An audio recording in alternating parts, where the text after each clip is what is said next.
Bonjour à tous, j'espère que vous allez bien.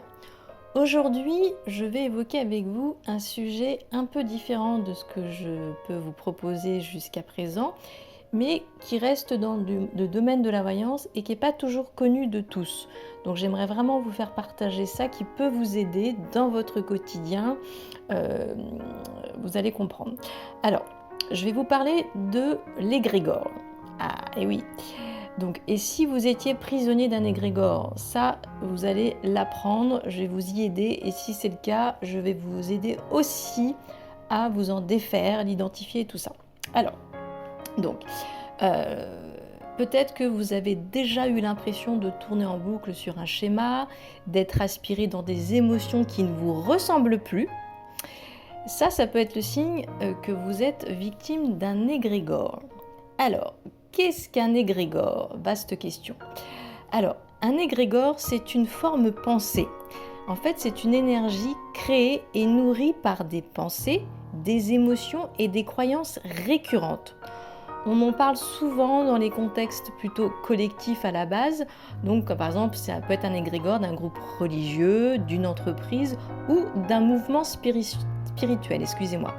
Mais on peut aussi se créer soi-même son propre égrégore. Je vais vous donner un exemple concret d'une cliente qui m'a marquée. Donc, j'ai accompagné une cliente très sensible et qui avait des dons de médium, qui avait développé une peur panique des défunts. Pour elle, en tout cas, elle voulait avoir une vie normale, elle ne voulait pas de son don. Donc, en fait, elle a vécu des manifestations subtiles, des bruits, présence, sensation d'être suivie. Et plus elle en avait peur, plus elle y pensait. Elle s'est mise à dormir avec la lumière allumée, à prier dans l'angoisse, à en parler tous les jours. Elle a déménagé à plusieurs reprises, mais les manifestations ont continué. Pourquoi ? Parce qu'elle vivait, ce qu'elle vivait en fait n'était pas uniquement du paranormal. Elle avait, sans le vouloir, créé un égrégore par ses pensées et son état émotionnel. En fait, c'est une sorte d'entité énergétique autonome, nourrie par sa peur qui la suivait. Voilà, ça c'est le petit exemple.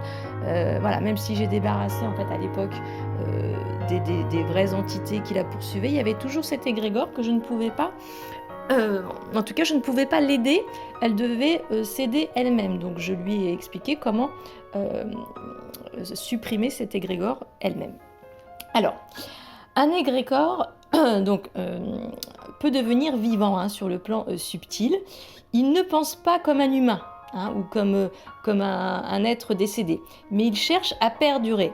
Et pour ça, donc, il va attirer à vous les mêmes émotions qui l'ont nourri au départ. D'où cette sensation de tourner en boucle ou d'être hanté, même après un changement de lieu ou de contexte. Alors, la bonne nouvelle, c'est que vous l'avez compris, ce qui a été créé peut être dissous, mais ça demande de reprendre la maîtrise de son énergie. Alors, on va voir donc comment savoir si on est sous l'influence d'un égrégore. Ça, c'est important de l'identifier. Donc, la première chose, c'est que vous allez répéter des schémas sans raison logique. Vous avez par exemple l'impression de tourner en rond, d'attirer toujours les mêmes situations, les mêmes types de relations, les mêmes épreuves, etc., sans comprendre pourquoi. C'est souvent un signe qu'un égrégore est actif. Il vous tire en arrière, vous maintenant dans une boucle énergétique.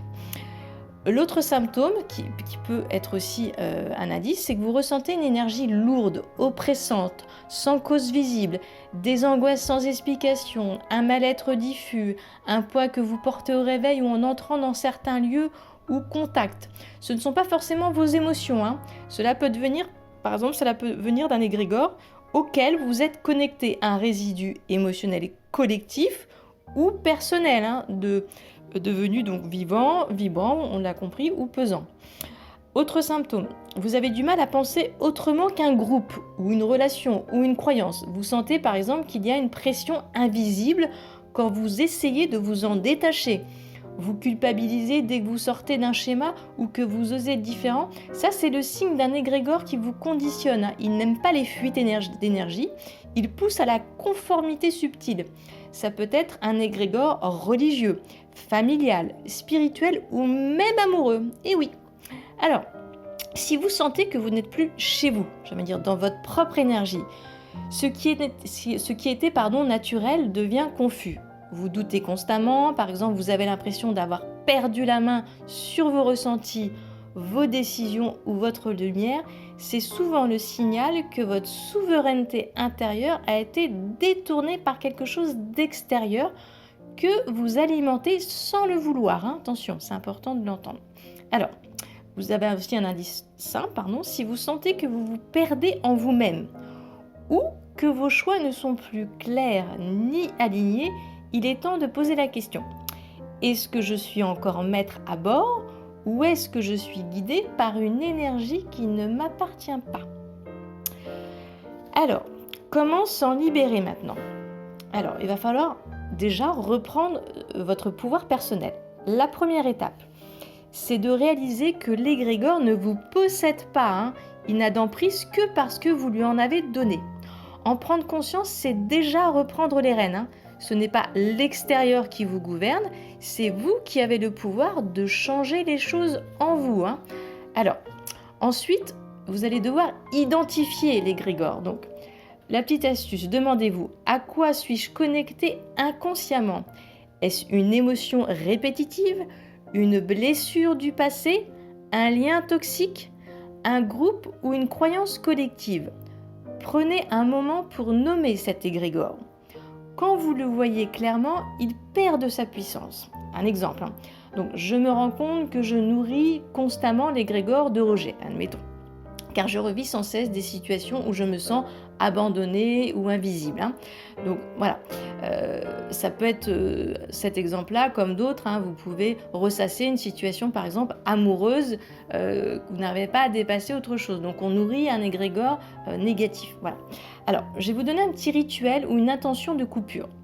Vous pouvez faire un petit rituel, mais il est tout simple, comme visualiser une corde d'énergie entre vous et cet égrégore. Puis, vous la coupez avec une lumière dorée.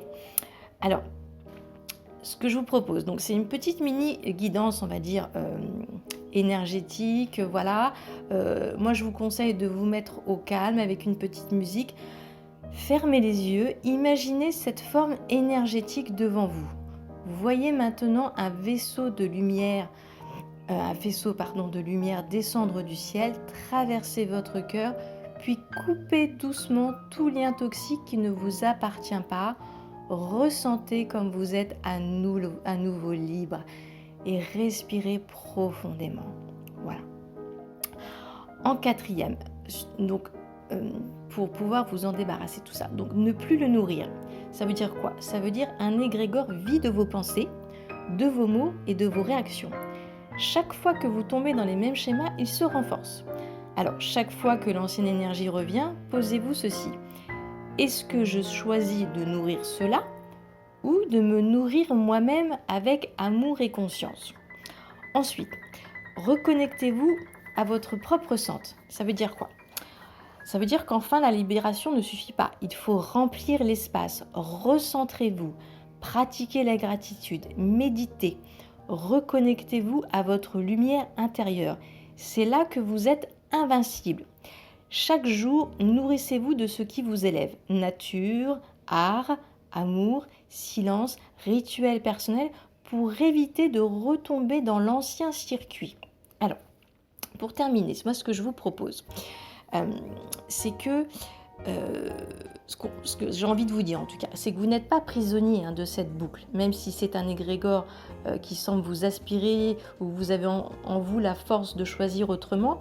Ce que vous alimentez par votre attention grandit. Donc, il faut tourner le regard vers la lumière, même vacillante. C'est déjà un premier acte de souveraineté.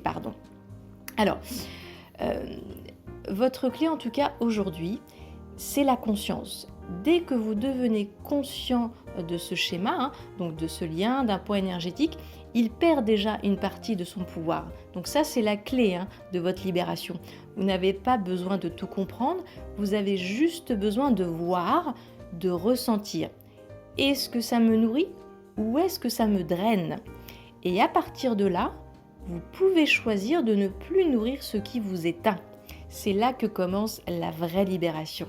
Voilà, donc n'hésitez pas, pour conclure, Si ça vous parle ou vous avez encore des doutes, rassurez-vous, je reste à votre disposition si vous avez d'autres questions. C'est vrai que l'égrégore, c'est quelque chose qui peut être complexe pour certains.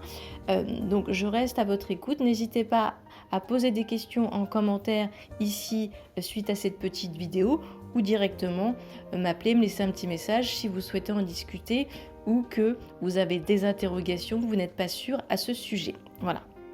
Alors, en tout cas, si ce message vous a parlé, si vous sentez que vous êtes en train de reprendre votre lumière, likez, abonnez-vous et activez la cloche pour ne pas manquer les prochaines guidances.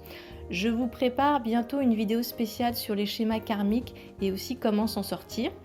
En attendant, protégez votre énergie, écoutez votre lumière intérieure et rappelez-vous que vous êtes votre propre guide.